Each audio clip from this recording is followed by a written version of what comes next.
2006 में मैंने 10वीं पूरी की। 21 मार्च को मेरी परीक्षा खत्म हुई थी और 24 मार्च को मेरे पापा की डेथ हो गई। हमारी छोटी सी बाइसिकल रिपेयरिंग की दुकान है, तो पापा के जाने के बाद एक निर्णय लिया कि घर के सब प्रेशर डालने लगे कि अभी घर का किसी को तो का ध्यान देना पड़ेगा। तो मैंने डिसीजन ले लिया, यार अभी पढ़ाई छोड़ देंगे, क्या करना है, 10वीं कर ही ली थी। तो एक डिसीजन लिया कि अभी पापा के धंधे को वापस रिवाइव करेंगे, पूरी तरह से डेडिकेटेड काम करेंगे और पढ़ाई छोड़ने का पूरा मन बना के मैं धंधे में आ गया। उसके बाद फिर रिजल्ट आया 10th का, तब मैं अपने स्कूल में टॉपर था। घर पे आया, सब रो रहे थे। अभी बहुत अजीब लग रहा है। मैं कल इतने इंटरव्यूज दिए, मैं कभी नहीं रोया। पता नहीं, चाणक्य मंडल का स्टेज है, अपने परिवार जैसा है, इसलिए रोना आ रहा है। हाँ, तो मैं घर पे आया, मम्मी से बातचीत हो रही थी। फिर मम्मी ने तभी मेरे को पहले ही बोल दिया कि हम लोग सब काम करने वाले, तू पढ़ाई कर। तो 11th और 12th ये दो मेरी जिंदगी के अब तक सबसे कठिन वर्ष रहे।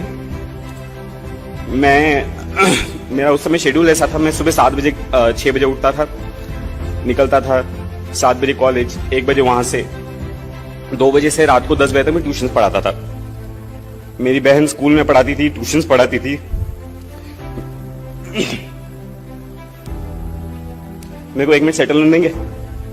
या प्लीज। ओके।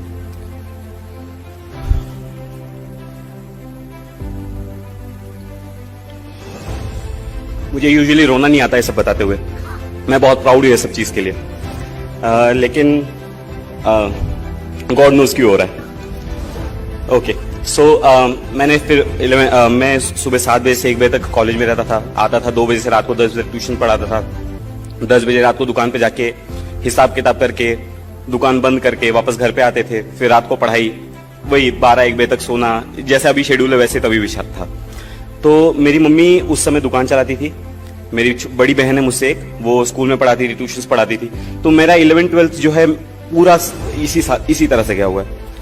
तो मुझे अभी मैं एक प्रसंग बताना चाहता हूँ। मैं 10th स्टैंडर्ड का रिजल्ट लगा था और मुझे एडमिशन लेने के लिए वो अभी डोनेशन लगता है ना, तो 10,000 रुपए, हमारे यहाँ एक ही कॉलेज है अच्छा जहाँ पे पढ़ाया जा सकता है। सो वहां पे 10,000 रुपए डोनेशन था, भरना था, पैसे नहीं थे। तो ऐसा मैं और मम्मी ऐसे दुकान पे बाहर बैठ के ऐसे चर्चा कर रहे थे। मैं बोला मम्मी को, मम्मी जाने दो, क्या करना है, मेरा मन वैसे ही बन चुका था, हमको दुकान करना है ना। सो मम्मी बोला मम्मी जाने दो, क्या करना है पढ़ाई करके, मैं 1 साल रुकता हूँ, अगले साल वापस से देखा जाएगा, कुछ होगा। और मम्मी वैसे मायूस बैठी थी। तो मेरे पापा का जो ट्रीटमेंट करते थे वो डॉक्टर में दुकान के सामने से जा रहे थे, वो अपने बच्चे का एडमिशन करवाने के लिए थे और वो मुझे देख के रुके, वहां पे रुके। उन्हें पूछा क्या चल रहा है, तो मैंने पूरा इंटरव्यू बताया कि सर ऐसा ऐसा है, मैंने सोचा है मैं पढ़ाई नहीं करूंगा, है ना। तो उन्होंने अपनी जेब से तुरंत 10,000 रुपया निकाल के दिया, बोला ये लो, जाओ एडमिशन करवा के आओ। लिस्ट, सेकंड लिस्ट लगने को आधा घंटा बाकी था, तब मैं वहां पहुंचा, है ना। और बहुत रिक्वेस्ट की, लिस्ट बन चुकी थी, सेकंड लिस्ट, है ना। बहुत रिक्वेस्ट की, ऐसा करके मेरा 11th-12th का एडमिशन हुआ। एडमिशन तो हो गया, 600 रुपये महीना फीस है, क्या किया जाए।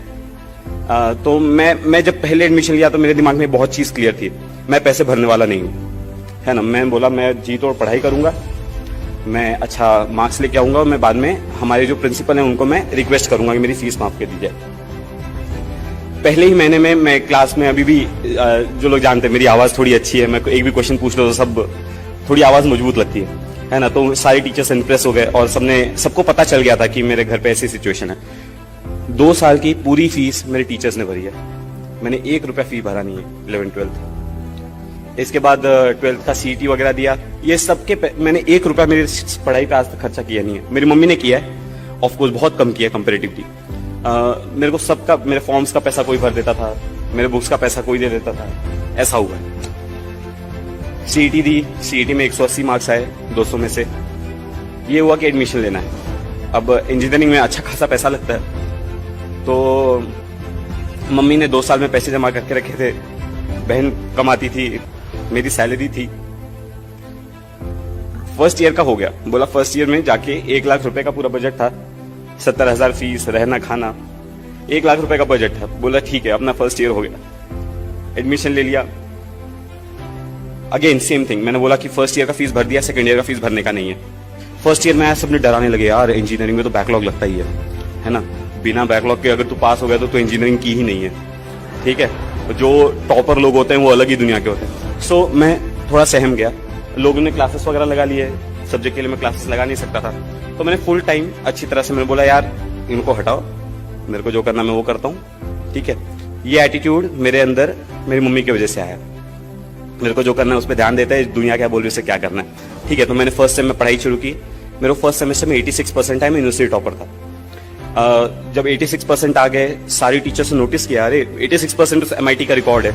अब बाद में ब्रेक हो गया, अभी तो कुछ भी आ जाते मार्क्स, ठीक है। उस समय रिकॉर्ड था, तो टीचर्स ने नोटिस किया अरे ये कौन है। फिर माधवी लता मैडम नाम की एक मैथमेटिक्स डिपार्टमेंट में एक प्रोफेसर है, तो वो उन्होंने मेरे को राखी बांधी है, she is my rakhi sister. तो उन्होंने बुलाया, अरे वरुण क्या है, तो मैंने मैम को पूरा सिचुएशन घर की मेरी एक्सप्लेन की, और उन्होंने एक प्रोफेसर से लेकर डीन से लेकर डायरेक्टर से लेकर हर एक को मेरी सिचुएशन पहुंचा दी, एंड वहां से एक प्रोसेस चालू हो गया, ठीक है। सेकेंड ईयर तक वो प्रोसेस पूरा नहीं हुआ था, तो मेरी फीस मेरे फ्रेंड्स ने भरी है ना, फ्रेंड्स ने, उनके पेरेंट्स थे।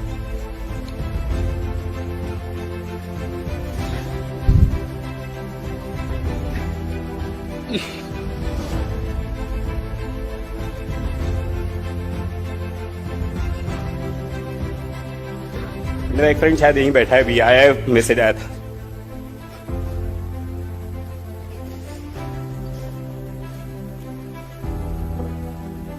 ओके, तो सेकेंड ईयर में ऐसा हो गया। फिर थर्ड ईयर और फाइनल ईयर में वो फ्रीशिप मिल गई, मेरी इंजीनियरिंग खत्म हो गई। इंजीनियरिंग होने के बाद अभी ये सिविल सर्विसेज का बहुत कैसे आया, अभी इंजीनियरिंग के बाद मैं यूनिवर्सिटी टॉपर हूँ, मुझे गोल्ड मेडल मिला हुआ यूनिवर्सिटी का। ऐसा था कि अभी इंजीनियरिंग के बाद क्या, जॉब वगैरह के लिए इंटरव्यूज दिए, जॉब्स लग गई मेरे को, बहुत 5-6 जगह से अभी भी ऑफर्स हैं, मतलब स्टैंडिंग है। बोला कि अभी भी आपको आना है, आप कॉल करो आ जाओ, ठीक है। सो प्लेसमेंट अच्छी हो गई थी, लेकिन हमको भूत सिविल सर्विस का तब तक चढ़ चुका था। सबसे पहले मेरे को कॉर्पोरेट सेक्टर में जॉब मिली थी, तो मैंने बोला यार कॉर्पोरेट में नहीं जाते, हमको अपने टेक्निकली रहना है, हम पब्लिक सेक्टर में जाएंगे। पब्लिक सेक्टर की तैयारी, मतलब गेट वगैरह की मैंने गेट थर्ड ईयर में दी थी, मेरा रैंक 384 आया। फाइनल ईयर में दी 143 आया, बोला यार अब तो सेट है, IIT मिल रहा है, सब मिल रहा है, किसी भी कंपनी में जॉब मिल जाएगा। ये PSU का जॉब मिल गया, तब मैं कुछ लोगों से मिलने गया, है ना, ऐसे ही चर्चा करते करते, तो उन्होंने बोला यार तू टेक्निकली इतना अच्छा है ना, you are so good, you are so bright, why don't you give IES, engineering services. अब मैंने सिलेबस देखा, बोला यार ये तो अपना ठीक है, हो जाएगा, कोई दिक्कत नहीं, तो इंजीनियरिंग सर्विस की तैयारी शुरू करते हैं। तो अभी तक मेरी ग्रेजुएशन कंप्लीट हो गई थी, ठीक है, मैंने गेट दे दी थी और I was about to take admission. तो मैंने बोला यार इंजीनियरिंग सर्विसेज करते हैं, PSU छोड़। तो मैंने PSU को नहीं लिया, मैंने इंजीनियरिंग सर्विस की तैयारी शुरू की। 3-4 महीना मैंने वो किया, ठीक है। 3-4 महीना वो किया, तब लोगों से बातचीत चालू रहती है, आप वैक्यूम में जाके पढ़ाई नहीं शुरू करते, है ना।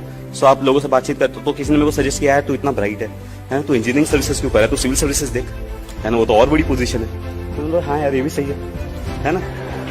तो सिविल सर्विसेज का देखते हैं क्या है। तो पहले तो उठाया हिस्ट्री ज्योग्राफी, कुछ नहीं समझा, मैं बोला यार ये तो सर का दर्द है ना।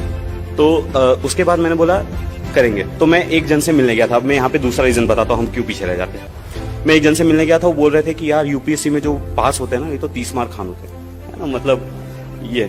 तो देखो जब आप खुद को सब स्टैंडर्ड समझने लगते हो कि यार वो 30 मार्क खाने में सब स्टैंडर्ड हूँ, है ना, एक्स्ट्राऑर्डिनरी और सब स्टैंडर्ड में कभी कंपटीशन नहीं होता, ठीक है। अगर आप खुद को सब स्टैंडर्ड मान लिए हैं तो आप कभी एक्स्ट्राऑर्डिनरी से कम्पीट ही नहीं कर सकते, है ना। तो मैं जब उनसे मिलने गया था, तो मैंने उनको बोला था कि वो होगा 30 मार्क खान, मैं भी 30 मार्क खाना। घर का फाइनेंशियल कंडीशन ठीक नहीं था, तो मम्मी बोल रही थी यार अब तो जॉब करना है, अब मैं थक गई हूँ, मेरे को पैसे चाहिए अभी, और मेरे को सिविल सर्विसेज का भूत चढ़ा था। तब मैं मम्मी 10-15 दिन मेरी मम्मी मेरे से बहुत नाराज थी, बोलती नहीं थी, बातचीत हमारी होती थी, लेकिन आपको समझता है राइट, मम्मी और बेटे का एक कनेक्शन होता है, आपको समझने लगता है कि आपकी मम्मी आपसे नाराज है। लेकिन तब तक मेरी ज्वाइनिंग की डेट जा चुकी थी, मम्मी भी कुछ कर नहीं सकती थी, तो मम्मी ने भी फिर मेरे को सपोर्ट किया। बाद में मेरी मम्मी ने मेरे को फुल सपोर्ट किया किसी भी तरीके से। अब आ गया जनवरी का टाइम, जनवरी 2013 मैंने डिसीजन लिया कि मुझे सिविल सर्विसेज करना है। जनवरी 2013 मैंने प्रिपरेशन शुरू की। मई 2013 में मैंने डिसाइड किया कि मेरे को प्रीलिम्स देनी है। मेरे पास 4 ही महीने थे प्रिपेयर करने के लिए, तब तक मैंने कुछ नहीं पढ़ा था, ठीक है। 4 महीने में पढ़ाई कैसे करनी है मैं लेक्चर्स में बहुत बार डिस्कस करता हूँ, मैं भी उस पर 2-2 घंटे के लेक्चर्स लेता हूँ उस पर, ठीक है। तो 4 महीने में मैंने न्यूज़पेपर्स पे बहुत ज्यादा फोकस किया, कुछ सब्जेक्ट सेलेक्ट किए, प्रायोरिटाइज किया, सारे सब्जेक्ट्स नहीं किए। मैंने एंशिएंट हिस्ट्री, मिडिवल हिस्ट्री आज तक नहीं पढ़ी है, ठीक है। और मुझे अभी भी कुछ क्वेश्चंस पूछ लेता हूँ, वहां से कभी कभी चला जाता हूँ, यार नहीं ये अपनी बस की बात नहीं है। तो मैंने बहुत सिलेक्टेड स्टडी की, बहुत फोकस स्टडी की। 4 महीने में मैंने प्रीलिम्स दी। अब प्रीलिम्स देने के बाद एक फीलिंग आ जाती है, यार अपना प्रीलिम्स क्लियर हो रहा है, ठीक है। सो मैं एग्जाम हॉल के बाहर निकला तो अरे वो फीलिंग थी, अरे यार अपना प्रीलिम्स क्लियर हो जा रहा है, अब मेंस की तैयारी करना शुरू करना है। ओके ठीक है, मेंस की तैयारी शुरू। अब मेंस के लिए ऑप्शनल सेलेक्ट करना है। अब ऑप्शनल मैं लोगों से पहले बात की थी तो बोला था ज्योग्राफी ऑप्शनल अच्छा है, पबैड अच्छा है, बहुत लोग लेते हैं। तो मैंने ज्योग्राफी की पढ़ाई शुरू की। ज्योग्राफी पढ़ा, वो सविंद्र सिंह उठाया, अरे यार ये क्या बोल रहा है, 2 चैप्टर्स हुए, 2 चैप्टर्स इतने ज्यादा हो गए कि कुछ समझ नहीं रहा था। मैं बोला यार ज्योग्राफी अपने बस की बात नहीं, हटाओ। पबैड उठाया, वो थिंकर्स की लिस्ट, अरे बाप रे सर दुखने लगा, तो पबैड हटाया। उसके बाद मैंने एंथ्रो उठाया, वो हटाया, साइकोलॉजी उठाया, वो हटाया। अब इसमें जो है अब तक प्रीलिम्स का रिजल्ट आ गया था मेरा, ऑप्शनल फाइनल नहीं हुआ था। अब ऐसी हालत में क्या किया जाए, मैं चिन्मय भैया के पास गया, अरे चिन्मय भैया ये क्या हो गया है ना, मेरे को समझ में नहीं आ रहा मैं क्या करूं। तो चिन्मय भैया ने बोला एक काम कर, तो तू पोल साइंस पढ़ के देख, ठीक है। तो मैंने पोल साइंस की शिवराज रंजन की बुक है, मैंने वो उठाई और वो काफी सिंपल लैंग्वेज में लिखी है, तो मैं वो पढ़ा, मैं बोला हाँ यार ये जम रहा है अपने को। लेकिन तब तक मेरा तो अभी भी फाइनल नहीं हुआ था, मेंस के फॉर्म भरने का मौका आ गया था, है ना। अब मैं डिटेल एप्लीकेशन फॉर्म भर रहा था, तब मैं सारी बुक सामने लेके बैठा था, ज्योग्राफी की, हिस्ट्री की, है ना, और मैं सोच रहा था मैं ऑप्शनल कौन सा भरूं, ठीक है। सो फाइनली मैंने वहां पे पोल साइंस डाला और उसके बाद मैंने पोल साइंस बोला ये सब साइड हटाया, मेरा ऑप्शनल पोल साइंस है, ठीक है। तो ऐसे करने के बाद मैंने पोल साइंस की प्रिपरेशन शुरू की। दिसंबर में मेंस थी, मेंस में मेरा GS1 GS2 का पेपर बहुत खराब गया था, मतलब मैं ऋषिकेश भैया मेरे साथ ही थे, है ना, और GS1 का पेपर निकलने के बाद मैं डिप्रेस था, मैं खाना नहीं खाया था, वो ब्रेक होता है बीच में 2 घंटा। मैं बोल रहा था भैया मैंने 125 का अटेम्प्ट किया है 250 में से, वो बाद में ज्यादा था, मैंने उस समय मिस कैलकुलेट किया था, हाँ ठीक है। तो भैया मैंने इतना कम अटेम्प्ट किया है, हाँ, तो मैं एकदम प्रेशर में था, लेकिन अटेम्प्ट कम ही है।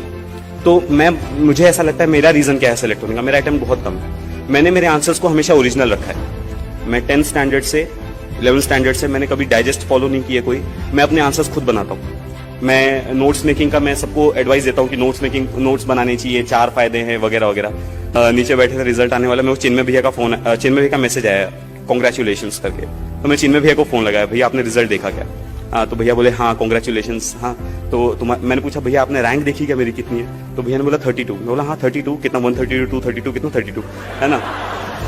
सो भैया ने बोला नहीं ओनली 32। मैं बोला अरे बाप रे, तो मुझे पहले तो विश्वास ही नहीं हुआ, अरे यार अपनी ओनली 32 रैंक है ना। सो ये विश्वास नहीं हुआ क्योंकि मुझे पता नहीं था कि यूपीएससी आंसर्स कैसे इवैल्यूएट करती है। मुझे ऐसा लगता था कि वो अटेम्प्ट कितना है इस पे डिपेंड कर रहा है, ठीक है। लेकिन मुझे अभी ऐसा लगता है कि अगर आपके आंसर्स ओरिजिनल है तो आप अगर अटेम्प्ट थोड़ा कम भी होगा तो आप सिलेक्ट हो जाओगे।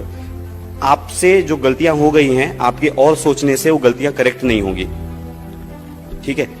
आपका काम ये है जो गलतियां हो गई हैं उनको कॉम्पेंसेट करने के लिए आगे की आप प्लानिंग कैसे कर रहे हो। मैं बैकलॉग्स कैसे क्लियर करता था मैं ये बताता हूँ, मैंने क्लास में बहुत बार बताया। हम जब न्यूज़पेपर में पढ़ते हैं तो आपको 10 टर्म्स नहीं दिखाई देते, है ना, कि यार मेरे को ये 10 टर्म्स की स्टडी करनी है आज। तो मैं एक नोटबुक बनाई थी, मैं उसमें वो सारे टर्म्स लिखता था कि आर्टिकल 72 पढ़ना है, प्रेसिडेंट के पावर्स पढ़ने हैं, ठीक है, ऐसे। उसके बाद मैं जब न्यूज़पेपर पढ़ के हो जाता था तो मैं इंटरनेट पर रोज 2 घंटा का मैंने टाइम रखा था कि 2 घंटा बैठ के वो टॉपिक्स के ऊपर सर्च करना है। तो इंटरनेट पे बैठे तो कई बार क्या होता है 10 टॉपिक्स आपने लिखे तो 5 ही टॉपिक्स हो पाते हैं। किसी दिन अपने को आलस हो जाता है तो अपन 2 घंटे की जगह 1 ही घंटा पढ़ते हैं, ठीक है। सो ऐसे करके वो 5 हो गए तो दूसरे दिन में चले जाते हैं, तो आपके दूसरे दिन ऐसे बैकलॉग जो है बढ़ता जाता है। तो कई बार क्या होती है वो लिस्ट बहुत लंबी हो जाती है, फिर एक दिन सडनली टेंशन आने लगता है, यार ये लिस्ट इतनी लंबी हो गई, है ना, अब इसको क्लियर करने में अपना पूरा दिन जाएगा। तो जब ऐसा होता था तब मैं उसके नीचे एक लाइन ड्रॉ करता था, वो बोलता था आज से नया लिस्ट चालू करेंगे, ठीक है। सो अभी जो गलतियां हो गई हैं, ठीक है, उनको करेक्ट करना चाहिए। न्यूज़पेपर से केस में काम करता है क्योंकि न्यूज़पेपर में चीजें रिपीट होती है ना। आपने जो 1 महीने पहले पढ़ा था अगर वो इंपॉर्टेंट होगा तो उसको कोई ना कोई फॉलो अप करेगा, ठीक है। तो आपको फ्यूचर में वो चीज दिखेगी, आप फ्यूचर में उसको वापस से इंटरनेट पे रेफर कर सकते हैं। तो मैंने न्यूज़पेपर के केस में ये बैकलॉग क्लियरेंस का केस चलता है, ठीक है। सो इस तरह से मैंने मेरी यूपीएससी की तैयारी की, मेंस क्लियर हो गए, ठीक है। अभी इंटरव्यू में क्या करना है ना। इंटरव्यू में जाते टाइम मैंने तो पढ़ाई ज्यादा की नहीं है ना। मैं जनवरी में प्रिपरेशन शुरू किया है, लोगों के पास एक्सपीरियंस होता है कि इस सब्जेक्ट को कैसे हैंडल करना है। सो मुझे पता नहीं था क्या करना है इंटरव्यू में। यूपीएससी इंटरव्यू बहुत कॉर्डियल होता है, बाहर जैसे लोग डराते हैं ना वैसा बिल्कुल नहीं है। जो लोग इंटरव्यूज नहीं दिए ना वो डराते ज्यादा हैं। जो इंटरव्यूज दे के आए हैं आप उनसे बात करेंगे ना तो वो बताएंगे नहीं यार मस्त है, चिल रहते हैं, आराम से जाओ देख के आओ।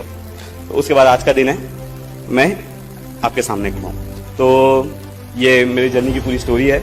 एक्चुअली मैंने बहुत सारी चीजें एलिमिनेट कर दी हैं, लेकिन एक्सपीरियंसेस इतने ज्यादा हैं, टाइम बहुत कम है। एक्चुअली 15 मिनट में अपना प्रोग्राम खत्म होने वाला है, तो इसके लिए समय की पाबंदी की वजह से अपन नहीं बात कर पाएंगे। मैं होप